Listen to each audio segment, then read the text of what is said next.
The Lord said this is a year of impact, and if we are to make impact, we need to know how. It is the know-how that matters, not simply knowing that impact exists or impact can be made. What matters the most is how do we make that impact. Amen. See, the truth is that no matter who you are, at a point in your life, your results will speak the loudest. The answers you have received will advertise the beauty and the wisdom of your life. When we talk about things like wisdom, nobody has wisdom written on their forehead. Nobody has wisdom imprinted on their person, so that when we see them, we see they have. No, the only way you know a man has wisdom is that wisdom is advertised in the way they live. It's advertised in their life. And so there's a certain dimension, a certain season in your life where the things you say will not carry as much weight if they are not backed by results, they are not backed by impact. Are you with me now? There are people who will never believe you or believe the God you serve if they don't see anything. The Bible says, even concerning Jesus, that there were people who believed him after that they saw the miracles that he worked. This is a man who preached beautiful sermons, even the Sermon on the Mount that is known as the Beatitudes. He preached wonderfully. A certain category of people will believe him then, but many will walk away unimpressed because they have heard Sadducees, they have heard Pharisees. But there were those who the Bible says that they were moved and they believed him after they saw the miracles that he did.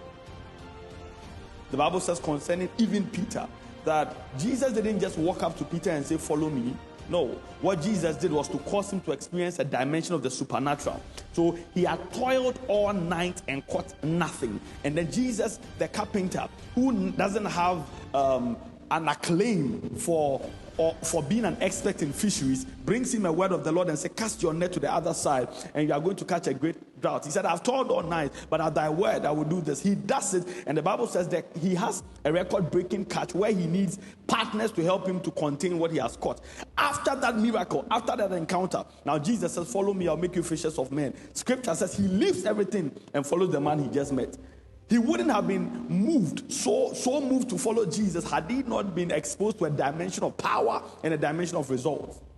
There are many of us who come to church all the time. We have been trying to get others to also come to church, but when they look at your life doesn't advertise anything that speaks to them in a volume at which your mouth cannot speak for them to follow you. But I pray for you in 2024, as it is a year of impact in every dimension of your life, in every aspect of your life, be it your career, be it your Christian walk, may you begin to exhibit impact all around in the name of Jesus. Somebody shout yes. The Bible says, "And kings shall come to the brightness of your rising." When a man begins to rise, there is a brightness associated with the rising that instantly brings attraction to his life. Kings shall be attracted. They will come to the brightness of your rising. Say impact. How do we make impact? What are the rudiments? What are the things necessary for making impact? You know, the Bible says,